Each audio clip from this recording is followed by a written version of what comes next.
الحمد للہ وکفا وسلام علی عباده الذین اصطفا اما بعد فاعوذ باللہ من الشیطان الرجیم بسم اللہ الرحمن الرحیم رب اشرح لی صدری ویسر لی امری واحلل عقدۃ من لسانی یفقہوا قولی۔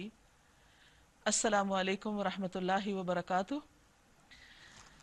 ناظرین، پروگرام فہم القرآن کے سلسلے میں آج ہم چھٹے پارے کا مطالعہ کریں گے۔ قرآن مجید یہ ایک ایسی کتاب ہے جس کے ذریعے اللہ تعالیٰ کچھ لوگوں کو بلندی عطا کرتا ہے اور اس کتاب کے ذریعے کچھ لوگوں کو ذلیل و خوار کر دیتا ہے۔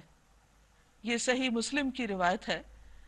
نبی صلی اللہ علیہ وسلم کا فرمان ہے، سوال یہ پیدا ہوتا ہے کہ وہ کون لوگ ہیں جن کو یہ کتاب بلندی عطا کرتی ہے؟ یقیناً وہ وہی ہیں جو اس کو پڑھتے ہیں، سمجھتے ہیں اور پھر اس پر عمل کرتے ہیں، اس کے مطابق زندگی بسر کرتے ہیں۔ اور ذلت و خواری ان لوگوں کے حصے میں آتی ہے جو اللہ کے اس کلام کو بھلا دیتے ہیں یا پڑھنے کے بعد اس کا حق ادا نہیں کرتے اور جانتے بوجھتے اس کے مخالف زندگی گزارتے ہیں۔ تو اللہ تعالیٰ سے دعا ہے کہ وہ ہمیں اس کتاب کے ذریعے عزت عطا کرے، ہمیں اس پر عمل کی توفیق عطا فرمائے۔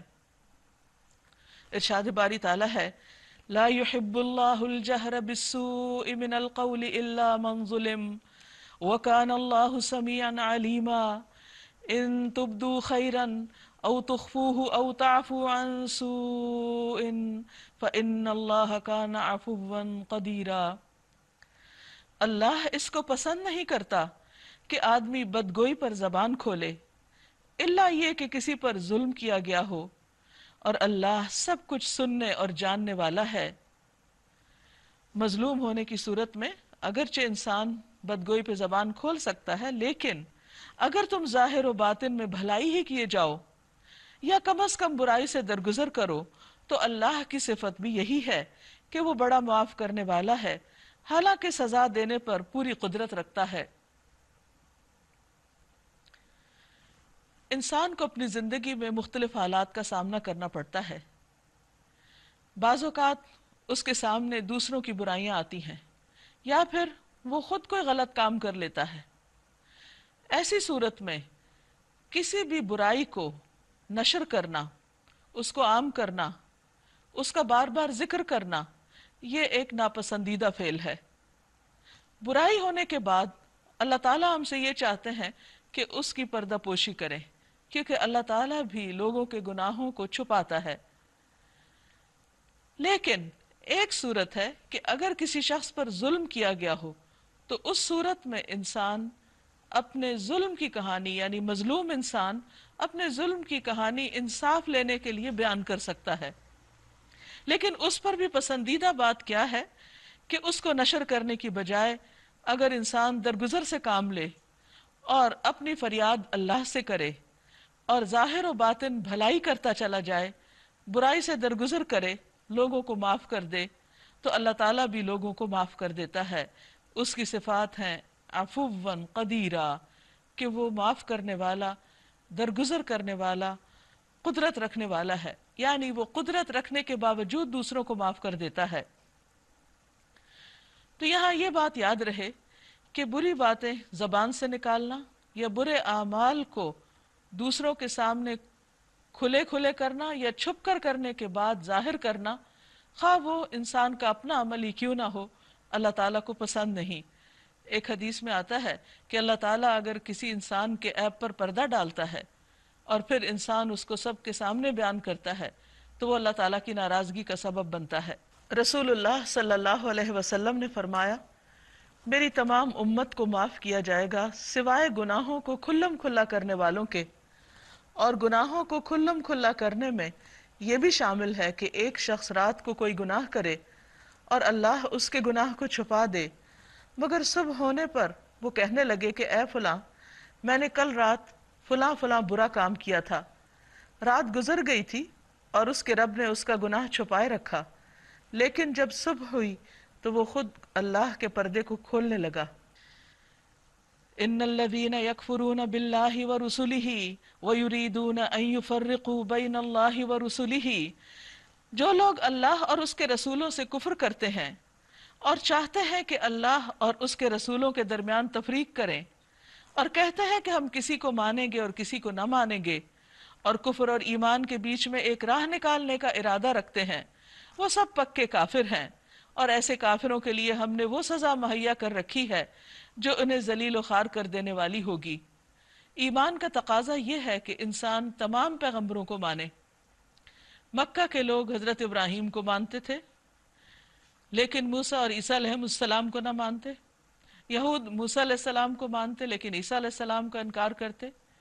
اسی طرح عیسائی عیسیٰ علیہ السلام کو مانتے لیکن محمد صلی اللہ علیہ وسلم کا انکار کرتے۔ تو اللہ تعالیٰ کی تعلیم یہ ہے کہ انسان تمام پیغمبروں کا احترام کرے اور ان سب پر ایمان لائے جن پر ایمان لانا ضروری ہے۔ والذین آمنوا باللہ ورسلہ ولم يفرقوا بین احد منہم اولئک سوف یؤتیہم اجورہم وکان اللہ غفورا رحیما۔ بخلاف اس کے جو لوگ اللہ اور اس کے تمام رسولوں کو مانیں اور ان کے درمیان تفریق نہ کریں، ان کو ہم ضرور ان کے اجر عطا کریں گے، اور اللہ بڑا درگزر کرنے والا رحم فرمانے والا ہے۔ یسألک اہل الکتاب ان تنزل علیہم کتابا من السماء، یہ اہل کتاب اگر آج تم سے یہ مطالبہ کر رہے ہیں کہ تم آسمان سے کوئی کتاب ان پر نازل کراؤ، تو اس سے پہلے انہوں نے موسیٰ علیہ السلام سے اس سے بڑے مطالبے کیے۔ ان سے تو انہوں نے کہا کہ ہمیں اللہ تعالیٰ کو سامنے دکھاؤ، یعنی ہم اللہ تعالیٰ کو دیکھنا چاہتے ہیں۔ فَأَخَذَتْهُمُ الصَّاعِقَةُ بِظُلْمِهِمْ، تو ان کو ان کے ظلم کی وجہ سے، ان کی سرکشی کی بدولت بجلی نے پکڑ لیا، بجلی ان پر ٹوٹ پڑی۔ ثُمَّ اتَّخَذُوا الْعِجْلَ مِن بَعْدِ مَا جَاءَتْهُمُ الْبَيِّنَاتُ فَعَفَوْنَا عَن ذَلِكَ، پھر انہوں نے بچڑے کو اپنا معبود بنا لیا حالانکہ یہ کھلی کھلی نشانیاں دیکھ چکے تھے۔ اس پر بھی ہم نے ان سے درگزر کیا۔ ہم نے موسیٰ علیہ السلام کو صریح فرمان عطا کیا اور ان لوگوں پر طور کو اٹھا کر ان سے اس فرمان کی اطاعت کا عہد لیا۔ ہم نے ان کو حکم دیا تھا کہ دروازے میں سجدہ ریز ہوتے ہوئے داخل ہوں۔ ہم نے ان سے کہا تھا کہ سبت کا قانون نہ توڑو، اور اس پر ان سے پختہ عہد لیا۔ آخر کار ان کی عہد شکنی کی وجہ سے اور اس وجہ سے کہ انہوں نے اللہ کی آیات کو جھٹلایا اور بہت سے پیغمبروں کو ناحق قتل کیا، اور یہاں تک کہا کہ ہمارے دل غلافوں میں ہیں، یعنی ہمیں کوئی بات سمجھ نہیں آتی یا ہم سمجھنا ہی نہیں چاہتے۔ حالانکہ در حقیقت ان کی باطل پرستی کے سبب سے اللہ نے ان کے دلوں پہ ٹھپا لگا دیا، یعنی ان سے سمجھنے کی صلاحیت چھین لی، اور اسی وجہ سے یہ بہت کم ایمان لاتے ہیں۔ ایمان کی توفیق کا نہ ہونا یا دلوں پہ مہر لگ جانا، یہ اللہ سبحانہ و تعالیٰ کا بندوں پر ظلم نہیں ہوتا۔ بندے جب مسلسل اللہ تعالیٰ کے ساتھ کیے ہوئے عہد کو توڑتے ہیں، عہد شکنی کرتے ہیں، تو پھر اللہ تعالیٰ کی طرف سے مختلف طریقوں سے ان پر سزا آتی ہے، جیسا کہ بعض احادیث سے ہمیں پتہ چلتا ہے۔ اور سب سے بڑی سزا جو کسی انسان کو ملتی ہے اللہ تعالیٰ کی بات نہ ماننے پر، وہ ہے ہدایت کی توفیق کا چھننا، بے حسی کا طاری ہونا، حق کو قبول کرنے کی صلاحیت ختم ہو جانا، دل کا ایسا بے حس ہونا کہ نہ کوئی ڈراوا اس پہ اثر کرے اور نہ ہی کسی قسم کی کوئی ترغیب اس کو ہدایت کی طرف لا سکے۔ وَبِكُفْرِهِمْ وَقَوْلِهِمْ عَلَى مَرْيَمَ بُهْتَانًا عَظِيمًا، پھر اپنے کفر میں اتنے بڑھے کہ مریم پر سخت بہتان لگایا۔ نعوذ باللہ، ان سے کہا کہ وہ بچہ جو لائی ہیں وہ حلال کا نہیں، یعنی عیسیٰ علیہ السلام کے بارے میں ان پر الزام لگا دیا۔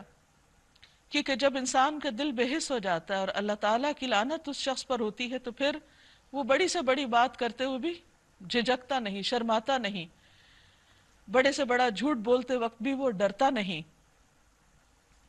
وَقَوْلِهِمْ، اور ان کا کہنا، اِنَّا قَتَلْنَا الْمَسِيحَ عِيسَى ابْنَ مَرْيَمَ رَسُولَ اللَّهِ، کہ ہم نے مسیح عیسیٰ ابن مریم رسول اللہ کو قتل کر دیا ہے۔ یعنی اتنی بڑی بڑی باتیں بہت دلیری کے ساتھ کر جانا یہ کوئی معمولی چیز نہیں، یہ وہی کر سکتا ہے جس کے دل پر مہر لگ چکی ہو۔ حالانکہ فی الواقع انہوں نے نہ اس کو قتل کیا نہ صلیب پر چڑھایا، بلکہ معاملہ ان کے لیے مشتبہ کر دیا گیا، اور جن لوگوں نے اس کے بارے میں اختلاف کیا ہے وہ بھی دراصل شک میں مبتلا ہیں، ان کے پاس اس معاملے میں کوئی علم نہیں ہے۔ محض گمان ہی کی پیروی ہے۔ وما قتلوہ یقیناً، اور انہوں نے مسیح کو یقین کے ساتھ قتل نہیں کیا۔ بل رفعہ اللہ الیہ، بلکہ اللہ نے اس کو اپنی طرف اٹھا لیا ہے۔ وکان اللہ عزیزا حکیما، اللہ زبردست طاقت رکھنے والا اور حکیم ہے۔ وَإِن مِّنْ أَهْلِ الْكِتَابِ إِلَّا لَيُؤْمِنَنَّ بِهِ قَبْلَ مَوْتِهِ، اور اہل کتاب میں سے کوئی ایسا نہ ہوگا جو اس کی موت سے پہلے اس پر ایمان نہ لے آئے گا۔ اس کے دو معنی کیے گئے کہ اپنی موت سے پہلے، یا عیسیٰ علیہ السلام جب دنیا میں آئیں گے اور وہ فوت ہوں گے تو اس پر وہ ایمان لے آئیں گے، یعنی ان کے فوت ہونے سے پہلے لوگ ان کو مان جائیں گے۔ رسول اللہ صلی اللہ علیہ وسلم نے فرمایا اللہ عیسیٰ ابن مریم کو بھیجے گا، یعنی یہ نزول عیسیٰ کیسا ہوگا۔ رسول اللہ صلی اللہ علیہ وسلم نے فرمایا اللہ تعالیٰ عیسیٰ ابن مریم کو بھیجے گا اور سفید مینار پر دمشق کے مشرق کی جانب وہ اتریں گے۔ وہ زرد رنگ کے کپڑے پہنے ہوئے اپنے دونوں ہاتھ فرشتوں کے بازو پر رکھے ہوں گے۔ وَيَوْمَ الْقِيَامَةِ يَكُونُ عَلَيْهِمْ شَهِيدًا، اور قیامت کے روز وہ ان پر گواہی دے گا۔ یعنی یہود اور نصارہ نے عیسیٰ علیہ السلام کے ساتھ اور اس پیغام کے ساتھ جو آپ لائے تھے، جو کچھ بھی وہ معاملہ کرتے رہے، اس کے بارے میں وہ اللہ تعالیٰ کی عدالت میں گواہی دیں گے، اور اس گواہی کی تفصیل آگے آئے گی۔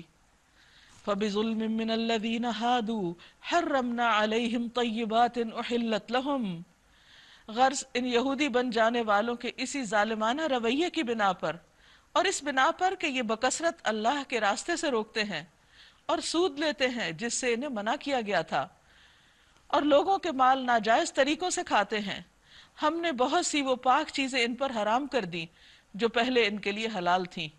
یہ ایک اور سزا کی قسم ہے اللہ کی طرف سے اس قوم کے لیے جو اللہ کے عہد کی نافرمانی کرے اور عہد کرنے کے بعد توڑ دے، کیونکہ کوہ طور ان پر اٹھا کر ان سے عہد لیا گیا تھا کہ اللہ تعالیٰ نے جو کتاب ان کی طرف بھیجی ہے اور جو احکامات ان کو دیے گئے ہیں وہ ان کی پابندی کریں گے، اور انہوں نے اس وقت عہد کر لیا تھا، لیکن بعد میں پھر وہ اس سے پھر گئے، تو اس کے نتیجے میں ان پر اللہ تعالیٰ نے کچھ طیبات، پاکیزہ چیزیں جو پہلے حلال تھیں وہ ان کے لیے حرام کر دی۔ لیکن الراسخون فی العلم منہم والمؤمنون یؤمنون بما انزل الیک وما انزل من قبلک، مگر ان میں جو لوگ پختہ علم رکھنے والے ہیں اور ایماندار ہیں وہ سب اس تعلیم پر ایمان لاتے ہیں جو تمہاری طرف نازل کی گئی ہے، یعنی وہ سب ایک جیسے نہیں، جو درست طریقہ رکھنے والے ہیں، ایمان والے ہیں، وہ آپ پر بھی ایمان لاتے ہیں، اور جو تم سے پہلے نازل کی گئی تھی اس پر بھی ایمان لاتے ہیں۔ اس طرح کے ایمان لانے والے، نماز اور زکوٰۃ کی پابندی کرنے والے اور اللہ اور روز آخر پر سچا عقیدہ رکھنے والوں کو ہم ضرور اجر عظیم عطا کریں گے۔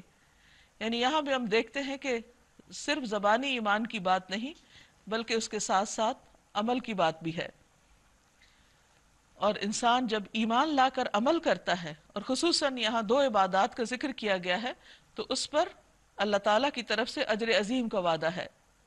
اِنَّا أَوْحَيْنَا إِلَيْكَ كَمَا أَوْحَيْنَا إِلَى نُوحٍ وَالنَّبِيِّينَ مِن بَعْدِهِ، ہم نے آپ کی طرف اسی طرح وحی بھیجی ہے جس طرح نوح علیہ السلام اور اس کے بعد کے پیغمبروں کی طرف بھیجی تھی۔ یعنی وحی کا یہ سلسلہ کوئی نیا نہیں ہے، روز اول سے ہر پیغمبر کی طرف اللہ تعالیٰ وحی بھیجتے رہے ہیں۔ ہم نے ابراہیم علیہ السلام، اسماعیل علیہ السلام، اسحاق علیہ السلام، یعقوب علیہ السلام اور اولاد یعقوب علیہ السلام، عیسیٰ علیہ السلام، ایوب علیہ السلام، یونس علیہ السلام، ہارون علیہ السلام اور سلیمان علیہ السلام کی طرف وحی بھیجی۔ ہم نے داؤد علیہ السلام کو زبور دی۔ ہم نے ان رسولوں پر بھی وحی نازل کی جن کا ذکر ہم اس سے پہلے آپ سے کر چکے ہیں، اور ان رسولوں پر بھی جن کا ذکر آپ سے نہیں کیا۔ ہم نے موسیٰ علیہ السلام سے اس طرح گفتگو کی جس طرح گفتگو کی جاتی ہے، یعنی کلام کا جو طریقہ ہے، یعنی جس میں الفاظ بھی ہوتے ہیں، آواز بھی ہوتی ہے، اس طریقے پر ان سے بات کی۔ یہ سارے رسول خوشخبری دینے والے اور ڈرانے والے بنا کر بھیجے گئے تھے تاکہ ان کو مبعوث کرنے کے بعد، یعنی لوگوں کے اندر بھیجنے کے بعد، لوگوں کے پاس اللہ کے مقابلے میں کوئی حجت نہ رہے کہ ہماری ہدایت کا انتظام نہیں کیا گیا، اور اللہ بہرحال غالب رہنے والا اور حکیم و دانا ہے۔ اگر لوگ نہ مانے تو ان کی مرضی، لیکن اللہ یشہد بما انزل الیک انزلہ بعلمہ، مگر اللہ گواہی دیتا ہے کہ جو کچھ اس نے تم پر نازل کیا ہے اپنے علم سے نازل کیا ہے۔ یہ کتنی خوبصورت بات ہے کہ ہمارے سامنے جو کلام اللہ ہے یہ اللہ سبحانہ وتعالیٰ کا علم ہے، اور اللہ کا علم کامل ہے۔ اللہ سبحانہ وتعالیٰ کائنات کے ہر ذرے کے بارے میں جانتا ہے۔ ان اللہ لا یخفی علیہ شیء فی الارض ولا فی السماء، اللہ تعالیٰ پر نہ زمین میں اور نہ آسمان میں کہیں کوئی چیز چھپی ہوئی ہے ہی نہیں، سب اس کے سامنے عیاں۔ لہذا اس علم کے ساتھ اللہ نے ہمارے لیے ہدایت نامہ بھیجا ہے۔ اگر کوئی کسی کی رہنمائی کر رہا ہو اور وہ خود ہی نہ جانتا ہو تو اس کی رہنمائی فائدہ مند نہیں ہو سکتی۔ اسی لیے انسانوں میں سے کوئی بھی انسان، خواہ وہ کتنا ہی بڑا اسکالر کیوں نہ ہو، کتنا ہی بڑا سائنسدان کیوں نہ ہو، ساری زندگی اس نے اگر صرف اور صرف علم حاصل کرنے میں گزار دی ہو اور ہزاروں کتابیں بھی پڑھ ڈالی ہوں، تو اس کا علم اللہ تعالیٰ کے مقابلے میں ایک ذرے کے برابر بھی نہیں ہے۔ لیکن حیرت کی بات ہے کہ انسانوں کے علم پر تو ہم آنکھیں بند کر کے بھروسہ کرتے ہیں، اور اللہ سبحانہ وتعالیٰ کا یہ علم جو اس کتاب کی شکل میں ہمارے پاس بھیجا گیا، اس کو ہم پڑھنا بھی گوارا نہیں کرتے، سمجھنا بھی نہیں کرتے۔ تو اس میں کس کا نقصان ہے؟ انسان کا اپنا، کیونکہ اللہ تعالیٰ کو تو اس سے کوئی فرق نہیں پڑتا کہ کوئی اس کتاب پر ایمان لائے یا نہ لائے، اس کو پڑھے یا نہ پڑھے، اس کو سمجھے یا نہ سمجھے۔ اور پھر اللہ تعالیٰ کے بعد اور کون گواہ ہے؟ والملائکۃ یشہدون، اور فرشتے بھی گواہی دیتے ہیں۔ وکفیٰ باللہ شہیدا، اور کافی ہے اللہ کا گواہ ہونا، یعنی کوئی فرشتے یا کوئی اور مخلوق گواہی نہ بھی دے تو بھی اس سے کوئی فرق نہیں پڑتا۔ ان الذین کفروا وصدوا عن سبیل اللہ قد ضلوا ضلالا بعیدا، یقیناً وہ لوگ جنہوں نے کفر کیا اور اللہ کے راستے سے روکا، وہ دور کی گمراہی میں بھٹک گئے، حق سے بہت دور نکل گئے۔ ان الذین کفروا وظلموا لم یکن اللہ لیغفر لهم ولا لیہدیہم طریقا الا طریق جہنم خالدین فیہا ابدا وکان ذلک علی اللہ یسیرا۔ اسی طرح جن لوگوں نے کفر اور بغاوت کا طریقہ اختیار کیا ہے اور ظلم و ستم پر اتر آئے ہیں، اللہ ان کو ہرگز معاف نہ کرے گا، اور انہیں کوئی راستہ بجز جہنم کے راستے کے نہ دکھائے گا جس میں وہ ہمیشہ رہیں گے، اور اللہ کے لیے یہ کوئی مشکل کام نہیں۔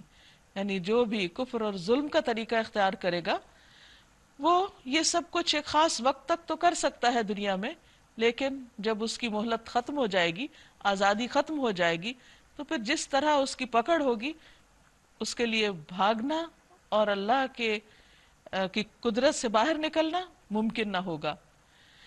انسان اس دنیا میں چونکہ ایک محدود آزادی کے ساتھ پیدا کیا گیا ہے، اور جس بنا پر وہ یہ سب ظلم و ستم اور سرکشی کرتا ہے، وہ سمجھتا ہے کہ شاید یہ سلسلہ یوں ہی چلتا رہے گا اور وہ ہمیشہ اپنی منمانی کرتا رہے گا، لیکن یہ اس کی بھول ہے۔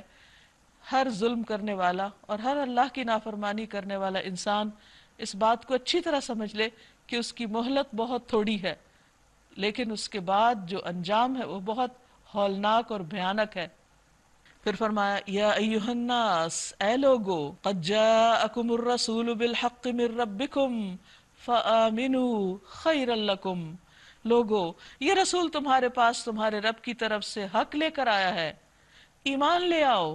پورے انسانیت کو خطاب ہے کہ اے لوگو، رسول اکرم محمد صلی اللہ علیہ وسلم پر ایمان لے آؤ، خیر لکم، یہ تمہارے حق میں بہت اچھا ہے، دنیاوی اعتبار سے بھی تمہیں بہترین رہنمائی ملے گی، دنیا کی زندگی میں بھی آسانی ہوگی، اور آخرت کے اعتبار سے تو انجام کا دار و مدار اور وہاں کی کامیابی کا انحصار تو ہے ہی اس بات پر۔ وَإِن تَكْفُرُوا، اور اگر تم کفر کرتے ہو، فَإِنَّ لِلَّهِ مَا فِي السَّمَاوَاتِ وَالْأَرْضِ، تو بے شک اللہ کے لیے ہے جو بھی آسمانوں اور زمین میں ہے۔ وَكَانَ اللَّهُ عَلِيمًا حَكِيمًا، اور اللہ خوب جاننے والا، حکمت والا ہے۔ یعنی اللہ تعالیٰ کو تمہارے انکار سے کوئی فرق نہیں پڑتا، اللہ تعالیٰ تو آسمان و زمین کا مالک اور بادشاہ ہے۔ آپ دیکھیے کہ دنیا میں اگر کوئی شخص تھوڑی سی زمین کا، مثلا زرعی زمین کا یا چند گھروں کا مالک ہو جاتا ہے تو وہ کہیں پھولا نہیں سماتا، تکبر پر اتر آتا ہے، اور دوسرے لوگ بھی اس سے مروب ہونے لگتے کہ اچھا فلاں کی اتنی پراپرٹی ہے، ہر ملک میں ایک گھر ہے، ہر جگہ پر فلاں اور فلاں قسم کی دولت ہے اس کے پاس. لیکن اللہ سبحانہ وتعالی، ساری زمین اس کی، آسمان اس کا، سارے ستارے اور سیارے اس کے، ان میں جو کچھ ہے وہ سب اس کا. کیا تم اس کی قدر نہ پہچانو گے؟ کیا تم اس کے آگے نہیں جھکو گے؟ اس کی ملکیت پہ تمہاری نظر نہیں کہ وہ کتنی بڑی ہستی ہے؟ کیا اس کی بات نہیں مانو گے؟ اگر تم مانتے ہو تو تمہارے حق میں بہتر ہے، نہیں مانتے تو اللہ کو کوئی پرواہ نہیں، وہ بے نیاز ہے. پھر اہل کتاب کو خطاب ہے، یا اہل الکتاب لا تغلوا فی دینکم، اے اہل کتاب اپنے دین میں غلو نہ کرو. غلو کہتے ہیں کسی بھی چیز کی حمایت میں، اس کی تائید میں حد سے بڑھ جانا، اور کسی کو اس کے مقام سے اوپر لے جانا، یعنی کسی رسول کو خدا بنا دینا یا کسی عام انسان کو رسول سے بڑا درجہ دے دینا. تو اہل کتاب سے کہا جا رہا ہے کہ ایسے نہ کرو. اور اسی طرح کسی کو اس کے مقام سے گھٹانا جو ہے، یہ بھی بہت بڑی زیادتی ہے. اب مسیح علیہ السلام کے بارے میں یہود نے کیا طریقہ اختیار کیا کہ ان کا انکار ہی کر دیا، اور ان پر اور ان کی والدہ پر الزام لگا دیا، جبکہ نصارہ نے ان کے بارے میں غلو یہ کیا کہ ان کو ان کے مقام سے آگے بڑھا کر اللہ کا بیٹا، اور بعض نے تو خود خدا ہی بنا ڈالا. تو یہ حق سے ہٹنا ہے، راہ راست سے ہٹنا ہے. نبی صلی اللہ علیہ وسلم نے فرمایا، دین میں غلو سے بچو، کیونکہ تم سے پہلے لوگ دین میں غلو کی وجہ سے ہلاک ہو گئے تھے. تو اس سے منع کیا جا رہا ہے. رسول اللہ صلی اللہ علیہ وسلم نے فرمایا، اے لوگو تقوی اختیار کرو، کہیں ایسا نہ ہو کہ شیطان تمہیں اغوا کر لے. میں محمد بن عبداللہ ہوں، اللہ کا بندہ اور اس کا رسول ہوں. اللہ کی قسم میں نہیں چاہتا کہ تم لوگ مجھے میرے اس مقام سے بلند کر دو جو اللہ نے میرے لیے مقرر کیا ہے، اور اللہ کی طرف حق کے سوا کوئی بات منسوب نہ کرو. انما المسیح عیسی ابن مریم رسول اللہ وکلمتہ، بے شک مسیح عیسیٰ ابن مریم اللہ کے رسول ہیں، وکلمتہ، اور اس کا کلمہ، اس کا فرمان، اس کا حکم جو مریم علیہ السلام کی طرف اللہ تعالیٰ نے بھیجا کہ ان سے بن باپ کے عیسیٰ علیہ السلام پیدا ہوں گے. القاہا الی مریم، جو مریم کی طرف ڈالا گیا، وروح من، اور ایک روح اس کی طرف سے، یعنی اللہ کی طرف سے. یہ عیسیٰ علیہ السلام کو عزت عطا کرنے کے لیے کہا جا رہا ہے، ان کے خاص مقام کو واضح کرنے کے لیے. تو حکم کیا ہے؟ فآمنوا باللہ ورسلہ، تم اللہ اور اس کے رسولوں پر ایمان لے آؤ. ولا تقولوا ثلاثا، مت کہو کہ تین ہیں. انتہوا، رک جاؤ. خیر لکم، تمہارے ہی حق میں اچھا ہے، کیونکہ سچائی تو اپنی جگہ برقرار ہے. اگر کوئی انسان اس کو نہیں مانتا تو وہ اپنا ہی نقصان کرتا ہے، کیونکہ جب کسی سچ کو دیکھ لینے کے بعد، جان لینے کے بعد انسان اس کا انکار کرتا ہے تو دراصل خود کو دھوکہ دے رہا ہوتا ہے، اور یہیں سے اس کا راستہ غلط ہو جاتا ہے. انما اللہ الہ واحد، بے شک اللہ ایک الہ ہے، الہ برحق، معبود برحق، اس کے ساتھ کسی اور کو شریک نہ کرو. سبحانہ، پاک ہے وہ، ان یکون لہ ولد، کہ اس کا کوئی بیٹا ہو، اس کا کوئی بچہ ہو، اس کو اس کی ضرورت نہیں. انسانوں کو اپنی نسل بڑھانے کی فکر ہوتی ہے، ضرورت ہوتی ہے، کیونکہ وہ خود کمزور ہوتے ہیں، انہیں دنیا سے جانا ہوتا ہے، تو وہ چاہتے ہیں کہ ان کے بعد ان کے مال و متاع کی حفاظت کرنے والا اور اس کو آگے لے کے بڑھنے والا یا ان کا نام روشن کرنے والا کوئی ان کا وارث ہو. اللہ سبحانہ وتعالیٰ کو تو ایسی کوئی کمزوری لاحق نہیں، اور اللہ تعالیٰ ہمیشہ سے ہے اور ہمیشہ رہیں گے، لہٰذا اس کو تو اولاد کی ضرورت ہی نہیں. لہو ما فی السماوات و ما فی الارض، وہ صرف ایک بیٹے کا کیا کرے گا، آسمان و زمین سبھی کچھ اس کا ہے. وکفا باللہ وکیلا، اور اللہ کا وکیل ہونا کافی ہے. لن یستنکف المسیح ان یکون عبدا للہ ولا الملائکۃ المقربون، مسیح علیہ السلام نے کبھی اس بات کو عار نہیں سمجھا کہ وہ اللہ کا ایک بندہ ہوں، یعنی انہوں نے اللہ کا بندہ ہونے کو اپنی شان کے خلاف نہیں سمجھا، اور نہ مقرب ترین فرشتے اس کو اپنے لیے آر سمجھتے ہیں کہ وہ اللہ کے بندے ہوں، بلکہ وہ اس کو اپنے لیے عزت کا مقام سمجھتے ہیں کہ اللہ نے ہمیں اپنی بندگی کے لیے پیدا کیا۔ اگر کوئی اللہ کی بندگی کو اپنے لیے آر سمجھتا ہے، یعنی عبادت نہیں کرنا چاہتا، یہ عبادت کے لیے نہیں جھکتا اور تکبر کرتا ہے، تو ایک وقت آئے گا جب اللہ سب کو گھیر کر اپنے سامنے حاضر کرے گا۔ اس وقت وہ لوگ جنہوں نے ایمان لا کر نیک طرز عمل اختیار کیا ہے اپنے اجر پورے پورے پائیں گے، اور اللہ اپنے فضل سے ان کو مزید اجر عطا فرمائے گا۔ یہ اللہ کی رحمت، یعنی صرف انسان کے کیے پر ہی اس کو اجر نہیں، بلکہ جو اس نے نہیں بھی کیا تو خاص انعام کے طور پر اپنی طرف سے اپنی رحمت کے ساتھ مزید عطا فرمائے گا۔ اس کے برعکس جن لوگوں نے بندگی کو آر سمجھا، یعنی اللہ کے سامنے نہیں جھکے، اللہ کی بات نہیں مانی، اس کی عبادت نہیں کی اور تکبر کیا، اور تکبر کہتے ہیں حق کے انکار کو اور لوگوں کو چھوٹا سمجھنا، حقیر سمجھنا خود سے، ان کو اللہ دردناک سزا دے گا۔ اور اللہ کے سوا جن جن کی سرپرستی اور مددگاری پر وہ بھروسہ رکھتے ہیں، ان میں سے کسی کو بھی وہ وہاں نہ پائیں گے۔ یعنی عام طور پر انسان اللہ تعالیٰ کی بندگی سے یا اللہ کے آگے جھکنے سے کبھی بھی انکار نہیں کرتا، مگر اس صورت میں کہ جب انسان اپنے لیے اس سے کوئی بہتر چیز سمجھتا ہے۔ فرمایا کہ جن کے اوپر وہ بھروسہ کرتا ہے یا جن کو وہ زیادہ اہمیت دیتا ہے اور اس وجہ سے اللہ تعالیٰ کی عبادت سے پیچھے ہٹ رہا ہے، یعنی دنیا میں ہر انسان کا ایک سینٹر آف لائف ہوتا ہے، کچھ پرائرٹیز ہوتی ہے، کچھ چیزوں کو اہمیت دیتا ہے، تو اگر انسان اللہ تعالیٰ کو چھوڑ کر کسی اور چیز کو پرائرٹی دے رہا ہے تو پھر یہ چیز قیامت کے دن اسے کچھ بھی کام نہیں دے گی۔ مثلا قرآن مجید میں ایک جگہ پر آتا ہے المال والبنون زینت الحیات الدنیا، مال اور بیٹے بھی دنیا کی زندگی کی رونق ہیں، والباقیات الصالحات، اور باقی رہنے والی چیزیں نیک عمل ہیں انسان کے، خیر عند ربک ثوابا وخیر عملا، ثواب اور امید کے اعتبار سے وہ زیادہ بہتر چیزیں۔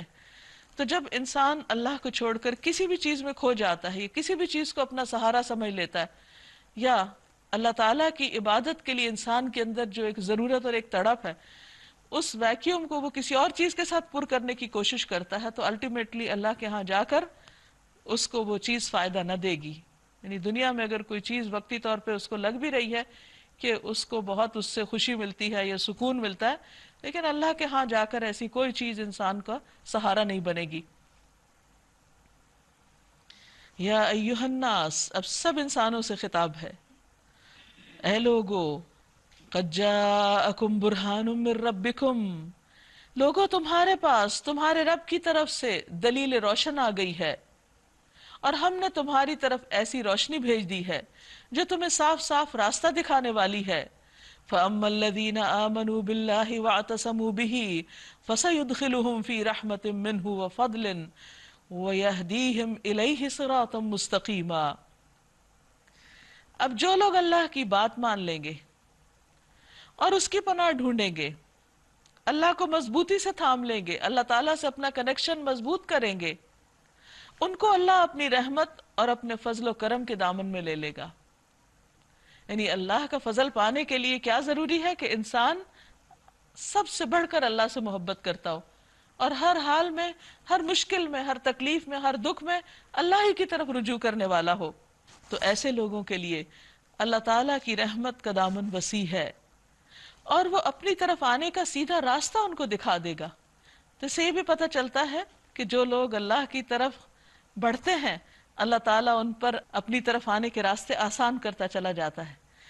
ایک انسان کے لیے سب سے زیادہ عزت اور عظمت کا مقام کیا ہو سکتا ہے کہ وہ اپنے رب، اپنے پیدا کرنے والے، اپنے خالق، اپنے مالک کو پہچانے، سب سے بڑھ کر اس سے محبت کرے اور ہر چیز سے زیادہ اس کی طرف دوڑے۔ تو جو شخص ایسا کرے گا اللہ تعالیٰ اس کو اپنی رحمت میں سمیٹے گا اور اس کے لیے ہدایت کی راہیں آسان کر دے گا۔ عموماً لوگ یہ سوال کرتے ہیں کہ اگر اللہ نے کسی کے دل پر مہر لگا دی تو پھر انسان کیا قصور ہے؟ اب یہاں ہم دونوں طرح کی چیزیں دیکھ رہے ہیں کہ ایک طرف وہ لوگ ہیں جو ہٹ دھرمی پہ اترے ہوئے ہیں، اللہ کی بات نہیں مانتے، تو اللہ تعالیٰ ان کو اپنی طرف آنے کی توفیق بھی نہیں دیتا۔ ظاہر ہے کہ ایسے متکبروں کو اللہ تعالیٰ کیوں پسند کرے گا؟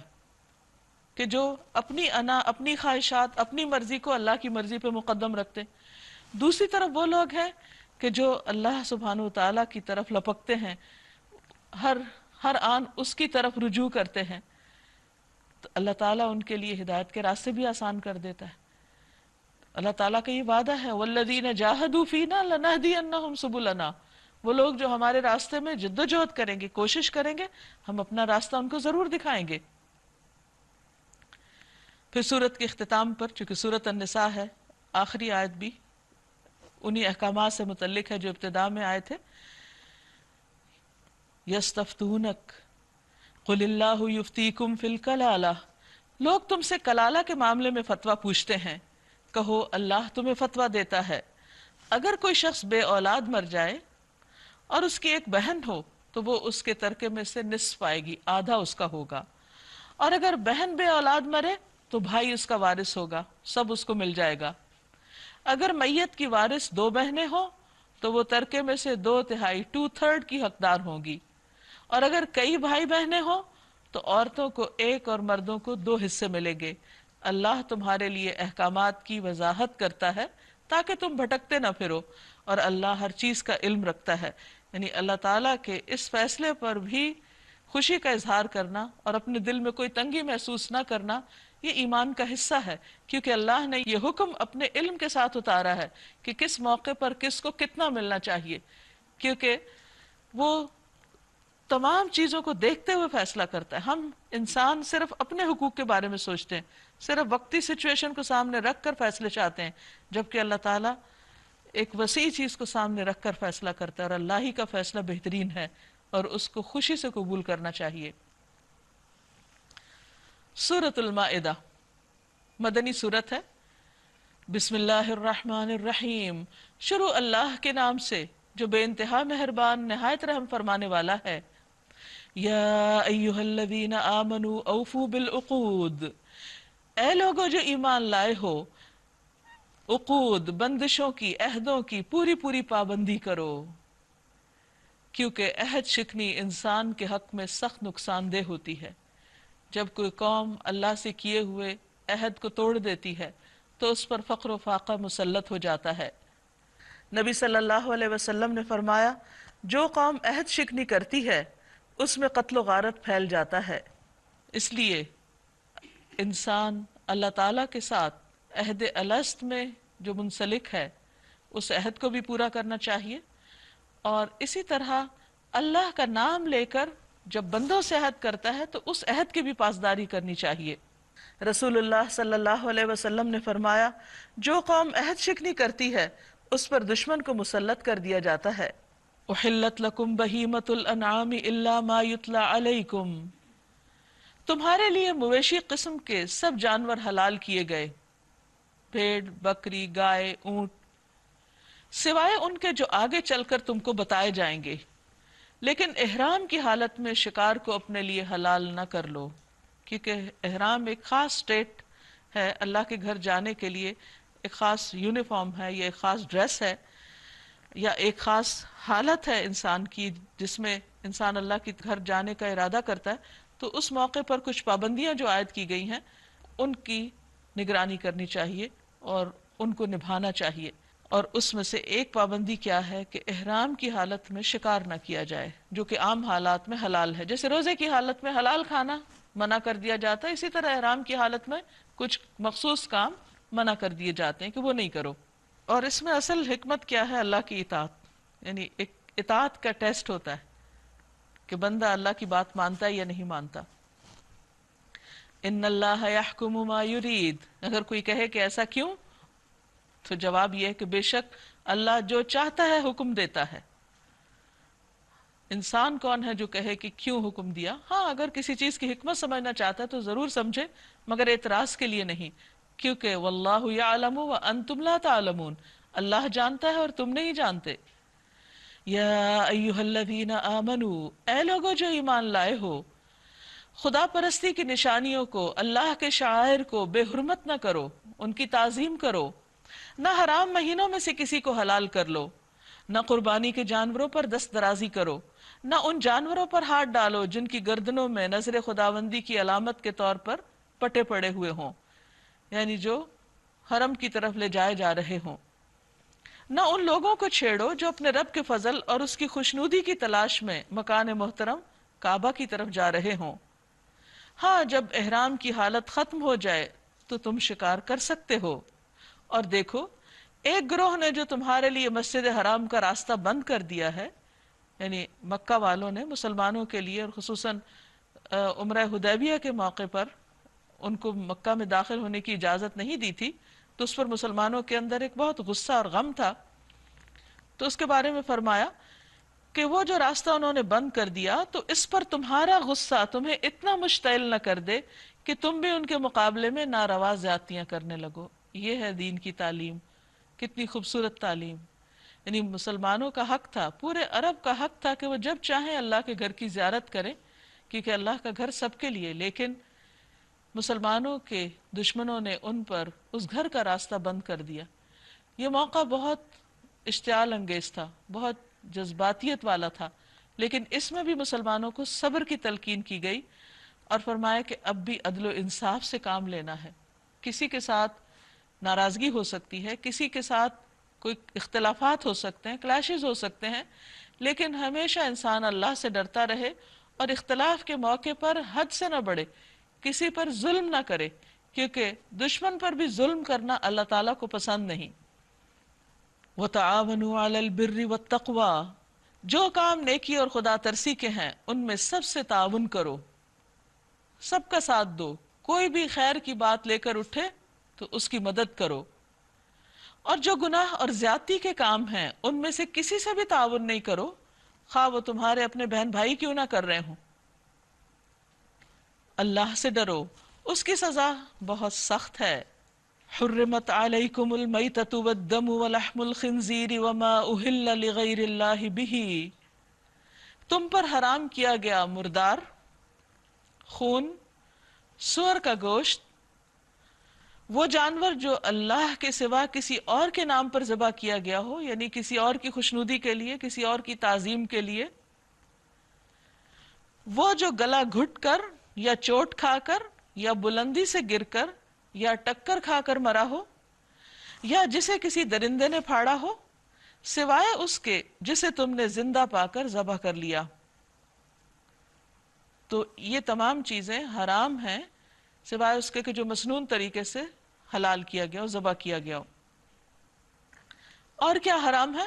وما ذبح علی النصب، وہ جو کسی آستانے پر ذبح کیا گیا ہو، جیسے مشرکین بتوں کے نام پر اپنے جانور ذبح کیا کرتے تھے، تو کسی آستانے پر کسی اور کی خوشنودی کے لیے ادر دین اللہ، یہ بھی اس جانور کو حرام کر دیتا ہے، کیونکہ جانور اللہ نے پیدا کیا، اس نے ہمارے لیے اس کو غذا بنایا۔ جب انسان اسے اللہ کے سوا کسی اور کے نام پر ذبح کرتا ہے تو وہ انسان کے لیے کھانا درست نہیں رہتا، کیونکہ بہت ابتدا میں ہی حکم دیا گیا تھا کہ حلال اور پاک چیزیں کھاؤ۔ تو حلال میں ایک تو ظاہری طور پر چیز کا صاف ستھرا ہونا، جو طیب ہونا ضروری ہے، اور دوسرا یہ کہ اس پر اللہ کا نام بھی لیا گیا ہو، اللہ کے سوا کسی اور کی نظر و نیاز نہ مانی گئی ہو۔ وَأَن تَسْتَقْسِمُوا بِالْأَزْلَامِ، نیز یہ بھی تمہارے لیے ناجائز ہے کہ 500 کے ذریعے سے اپنی قسمت معلوم کرو۔ قرعہ اندازی جائز ہے، لیکن قسمت کا حال معلوم کرنا یہ درست نہیں، کیونکہ نبی صلی اللہ علیہ وسلم کی واضح تعلیمات ہیں کہ کسی کے پاس جا کر غیب کی خبریں معلوم نہ کی جائیں، کیونکہ اس سے انسان کے اعمال ضائع ہو جاتے ہیں۔ ایک حدیث میں آتا ہے کہ وہ شخص شریعت محمدی کا انکار کرتا ہے جو کسی کاہن کے پاس جا کر غیب کی خبریں معلوم کرتا ہے۔ ذالکم فسق، یہ سب اعمال فسق ہیں، نافرمانی ہے، لہذا نافرمانی کے کاموں سے انسان کو بچنا چاہیے۔ الیوم یئس الذین کفروا من دینکم، آج کافروں کو تمہارے دین کی طرف سے پوری مایوسی ہو چکی ہے، یعنی جب یہ تمام چیزیں حلال حرام واضح کر دی گئیں تو ان کو پتہ چل گیا کہ اب یہ دین اور یہ طریقہ بالکل فرق ہے ان کے طریقے سے، لہٰذا تم ان سے نہ ڈرو بلکہ مجھ سے ڈرو۔ یعنی دین کے معاملے میں انسان کو بندوں سے نہیں، اللہ سے ڈرنا چاہیے، کیونکہ دین کی کوئی بھی چیز اس وقت قابل قبول ہے جب وہ خالصتاً اللہ کے لیے کی گئی ہو. وما امروا الا ليعبدوا الله مخلصین له الدین. انہیں حکم دیا گیا ہے کہ وہ دین کو اللہ کے لیے خالص کرتے ہوئے اس کی عبادت کریں. اور جانور ذبح کرنا یہ بھی عبادت ہی کا ایک حصہ ہے اگر وہ اللہ کے نام پر کیا جائے. آج میں نے تمہارا دین تمہارے لیے مکمل کر دیا. الیوم اکملت لکم دینکم واتممت علیکم نعمتی ورضیت لکم الاسلام دینا. آج میں نے تمہارے دین کو تمہارے لیے مکمل کر دیا، اپنی نعمت تم پر تمام کر دی، یعنی نعمت ہدایت، اور تمہارے لیے اسلام کو تمہارے دین کی حیثیت سے قبول کر لیا ہے.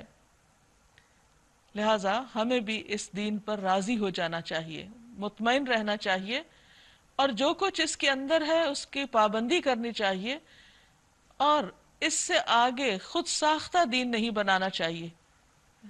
اللہ تعالیٰ نے ہر چیز کے بارے میں جو ہمیں کرنی چاہیے، جو نہیں کرنی چاہیے، جو حلال ہے، جو حرام ہے، پوری طرح واضح کر کے ہمیں تعلیمات دے دی ہیں. اب اگر کوئی بعد میں آ کر دین کے نام پر اپنی منمانی باتیں منوانا شروع کر دے تو ایسی بدعات اللہ کے ہاں ناقابل قبول ہے. حدیث میں آتا ہے کل بدعت ضلالہ وکل ضلالۃ فی النار، کہ ہر بدعت گمراہی ہے اور ہر گمراہی آگ میں. اور بدعت کیا ہے؟ ہر وہ نئی نکالی ہوئی چیز جس کی اصل دین میں موجود نہ ہو، جس کو ثواب سمجھ کے کیا جا رہا ہو اور دین کا حصہ سمجھ کے کیا جا رہا. فمن اضطر فی مخمصۃ غیر متجانف لإثم فإن اللہ غفور الرحیم. تو جو شخص بھوک سے مجبور ہو کر ان میں سے کوئی چیز کھا لے، یعنی اس کی جان جا رہی ہو تو جان بچانے کے لیے اگر حرام میں سے کوئی لقمے چند لے لیتا ہے بغیر اس کے کہ گناہ کی طرف اس کا میلان ہو، تو بے شک اللہ معاف کرنے والا اور رحم فرمانے والا ہے. یعنی دین کے اندر فلیکسیبلٹی ہے. جہاں حلال حرام واضح ہے وہاں پر معذوری، مجبوری اور تکلیف اور عذر کی حالت میں رخصتیں بھی موجود ہیں، اور یہی اس دین کی خوبصورتی ہے. یہ فطرت کے عین مطابق ہے. انسان کو کسی ایسی چیز کا مکلف نہیں کیا گیا جو اس کی وسعت سے باہر ہو. لا یکلف اللہ نفسا الا وسعها. اب اگر کسی کی جان جا رہی ہے اور اس کے پاس جان بچانے کے لیے حرام کے سوا کوئی چارہ نہیں تو جان بچانا لازم ہے، اور ضرورتاً تھوڑے سے حرام سے اگر وقتی طور پر فائدہ اٹھا لیا جائے تو اس کی رخصت ملتی ہے، کیونکہ ایسا شخص گناہ کرنے کے ارادے سے وہ کام نہیں کر رہا بلکہ مجبوراً کر رہا ہے. لوگ پوچھتے ہیں کہ ان کے لیے کیا حلال کیا گیا ہے. کہو تمہارے لیے ساری پاک چیزیں حلال کر دی گئی، یعنی حلال میں بہت وسعت ہے، صرف چند گنتی کی چیزیں حرام ہیں. اور جن شکاری جانوروں کو تم نے سدھایا ہو، جن کو خدا کے دیے ہوئے علم کی بنا پر تم شکار کی تعلیم دیا کرتے ہو، وہ جس جانور کو تمہارے لیے پکڑ رکھے اس کو بھی تم کھا سکتے ہو، البتہ اس پر اللہ کا نام لے لو اور اللہ کا قانون توڑنے سے ڈرو. اللہ کو حساب لیتے کچھ دیر نہیں لگتی. الیوم احل لکم الطیبات، آج تمہارے لیے ساری پاک چیزیں حلال کر دی گئی ہیں. اہل کتاب کا کھانا تمہارے لیے حلال ہے، یعنی اگر وہ حلال ہو، یعنی حلال بالذات ہو، اور تمہارا کھانا ان کے لیے، اور محفوظ عورتیں بھی تمہارے لیے حلال ہیں، یعنی اہل کتاب کی پاک دامن عورتیں، خواہ وہ اہل ایمان کے گروہ سے ہوں یا ان قوموں میں سے جن کو تم سے پہلے کتاب دی گئی تھی، یعنی اہل کتاب میں سے. لیکن شرط کیا ہے؟ کب حلال ہوگی؟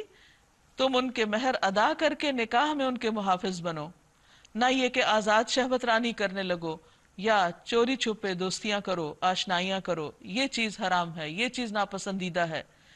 یعنی عورت کوئی بھی ہو، چاہے غلام ہو یا آزاد ہو یا اہل کتاب میں سے ہو، تو مردوں کو حکم یہ دیا گیا ہے کہ وہ ان سے صرف اس صورت میں تعلق رکھیں جب ان کو ان کا حق دیں، ان کا مہر دیں، باقاعدہ طریقے سے نکاح کریں اور معروف طریقے سے اعلان کر کے نکاح کریں، چوری چھپے نہیں. کیونکہ چوری چھپے نکاح کرنے سے اور غلط طریقوں سے تعلق رکھنے سے عورت کے حقوق پر زد پڑتی ہے، اس کو نقصان پہنچتا ہے، اس کی عزت کو، انسانوں کے نسب کو، اور بے شمار اس سے خرابیاں جنم لیتی ہیں. معاشرے کے اندر ایک انارکی پھیلتی ہے، انریسٹ پیدا ہوتا ہے. وَمَن يَكْفُرْ بِالْإِيمَانِ فَقَدْ حَبِطَ عَمَلُهُ، اور جو کسی نے ایمان کی روش پہ چلنے سے انکار کیا تو اس کے سارے اعمال ضائع ہو جائیں گے. وَهُوَ فِي الْآخِرَةِ مِنَ الْخَاسِرِينَ، اور وہ آخرت میں نقصان اٹھانے والوں میں سے ہوگا. اب یہاں مزید اہل ایمان کو کچھ ہدایات دی جا رہی ہیں جن میں خاص طور پر طہارت کے مسائل ہیں. یا ایہا الذین آمنوا، اے لوگو جو ایمان لائے ہو، اذا قمتم الی الصلاۃ فاغسلوا وجوہکم وایدیکم الی المرافق، جب تم نماز کے لیے کھڑے ہو تو اپنے چہروں اور ہاتھوں کو کوہنیوں تک دھو لو، یعنی چہرے دھو لو اور ہاتھ کوہنیوں تک دھو لو. وامسحوا برؤوسکم، اور اپنے سروں کا مسح کر لیا کرو. وارجلکم، اور اپنے پاؤں کو بھی دھو لو. الی الکعبین، ٹخنوں تک، ٹخنوں سمیت. پیچھے کھانے میں حلال اور پاک کی بات ہوئی، پھر نکاح میں حلال پاک کی بات ہوئی، اور اب جسمانی طہارت اور صفائی ستھرائی کی بات ہو رہی. گویا طہارت ایمان کا ایک بہت بڑا حصہ ہے. مومن کو ظاہری، باطنی، اپنی معاشرتی زندگی میں، اپنی عبادات میں، ہر جگہ صفائی، طہارت، پاکیزگی کا اہتمام کرنے کا حکم دیا گیا ہے. یہ اس دین کی پہچان ہے. وَإِن كُنتُمْ جُنُبًا فَاطَّهَّرُوا، اور اگر تم حالت جنابت میں ہو تو بھی پاکیزگی حاصل کرو، یعنی غسل کرنا واجب ہے. آیت کا پہلا حصہ وضو کے بارے میں ہے اور یہ حصہ غسل کے بارے میں. لیکن اگر کوئی مجبوری ہو، وَإِن كُنتُمْ مَرْضَىٰ، اگر تم بیمار ہو، او علی سفر، یا مسافر ہو، او جاء احد منکم من الغائط او لامستم النساء فلم تجدوا ماء، اگر تم میں سے کوئی شخص بیمار ہو یا سفر کی حالت میں ہو، یا تم میں سے کوئی شخص رفع حاجت کر کے آئے، یا تم نے عورتوں کو ہاتھ لگایا ہو اور پانی نہ ملے تو پاک مٹی سے کام لو، یعنی تیمم کرو. بس اس پر ہاتھ مار کر اپنے منہ اور ہاتھوں پر پھیر لیا کرو. تو تین چیزیں ہو گئی، غسل، وضو اور تیمم. اور یہ تینوں چیزیں انسان کی پاکیزگی کے لیے ضروری ہیں. اس موقع کی مناسبت سے جو بھی کرنے کا حکم دیا گیا ہو. کچھ مواقع پر وضو کافی ہوتا ہے، کچھ مواقع پر غسل ضروری ہوتا ہے، اور اگر انسان بیمار ہو یا پانی نہ ملے تو پھر غسل اور وضو دونوں کو تیمم کا فائد کرتا ہے. اور تیمم میں کیا ہے کہ مٹی سے پاکیزگی حاصل کرو. اور یہ اللہ تعالیٰ نے بندوں کو سہولت دی ہے. ما یرید اللہ لیجعل علیکم من حرج، اللہ تم پر زندگی کو تنگ نہیں کرنا چاہتا، یعنی تمہیں مشکل میں نہیں ڈالنا چاہتا کہ اگر تمہارے پاس پانی نہیں تو بھی تم کہیں سے تلاش کرو، یا یہ کہ تم بیمار ہو تو پھر بھی تمہیں نہانا ہوگا ضروری، یا وضو ضروری کرنا ہوگا چاہے تمہاری جان کو خطرہ لاحق ہو. ایسا نہیں ہے.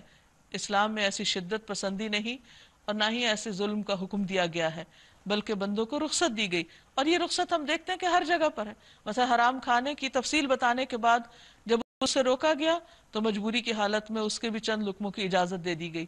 یہاں بھی اصل طریقے بتا دیے گئے اور پھر ایکسیپشنل کیسز میں رخصت کا پہلو بھی بتا دیا گیا.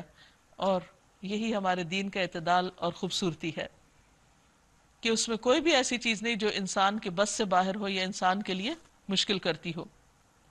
اللہ تم پر زندگی کو تنگ نہیں کرنا چاہتا، مگر وہ چاہتا ہے کہ تمہیں پاک کر دے اور اپنی نعمت تم پر تمام کر دے، شاید کہ تم شکر گزار بنو. اللہ نے تم کو جو نعمت عطا کی ہے اس کا خیال رکھو، یعنی یہ یاد رہے کہ تم مسلمان ہو، اپنی اس آئیڈینٹی کو نہ بھولو، اور اس پختہ عہد و پیمان کو نہ بھولو جو اس نے تم سے لیا ہے، یعنی تمہارا یہ قول کہ ہم نے سنا اور اطاعت قبول کی. یعنی مومن کی شان یہی ہے کہ وہ اللہ کی بات سنے اور فوراً دل میں ارادہ کر لے کہ جو سنا ہے اب مجھے اس پر عمل بھی کرنا ہے. یہ نہ کہے کہ ہاں پتہ تو چل گیا لیکن جب عمل کی باری آئے گی دیکھی جائے گی. اللہ سے ڈرو کیونکہ وہ تمہارے دلوں کے حال بھی جانتا ہے کہ تم سوچتے کیا ہو. کس حکم کو سن کر تمہارے دل کی حالت کیا ہوتی ہے، تمہاری نیت کیا ہوتی ہے، تمہارا ارادہ کیا ہوتا ہے، اطاعت کا ہوتا ہے یا نافرمانی کا. اللہ دلوں کے راز تک جانتا ہے. ان اللہ علیم بذات الصدور، لہذا دل کی حالت کے بارے میں بھی اپنے رب سے ڈرو.